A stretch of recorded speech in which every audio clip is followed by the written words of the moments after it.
আলাইকুম। আমি প্রথমেই দেখাবো যে যেহেতু আমরা স্প্রে মেশিনে যখন ধামে স্প্রে করব, আমরা ধান হোক, সবজি হোক, যে কোনো ফসল হোক, সবার আগে রুলসটা হলো আমরা চেষ্টা করবো একটা মাস্ক নেওয়ার জন্য। যাতে মাস্ক ব্যবহার করে আমরা স্প্রেটা করলে কী হবে, নিজের সেফটিটা রাখা যাবে, ভালো হবে।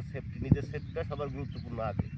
তারপরে ভাই ঢালার আমরা ভাইয়েরা যেভাবে ওষুধটা ঢালাই, মানে ধমের ভিতর দেয়, একটা পাত্রের ভিতরে প্রথমে গোলায় নিয়েছে, গোলানোর পরে সেইটি আবার একটা স্প্রে মেশিনের ভিতরে ঢালার পরে এটা আবার পরবর্তীতে পানি দেবেন, তাই তো ভাই?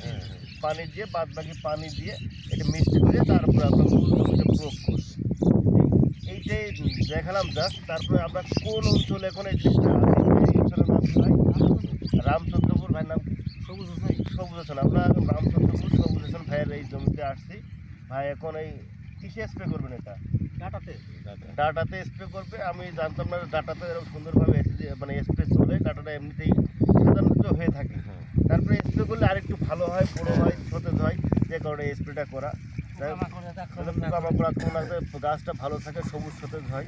এই জন্য আপনারা যারা স্প্রে করবেন অবশ্যই মাস্কটা এরকম মাস্ক নিয়ে চেষ্টা করবেন, যে মাস্ক নিয়ে স্প্রে করার চেষ্টা করবেন। ধন্যবাদ। আসসালামু আলাইকুম।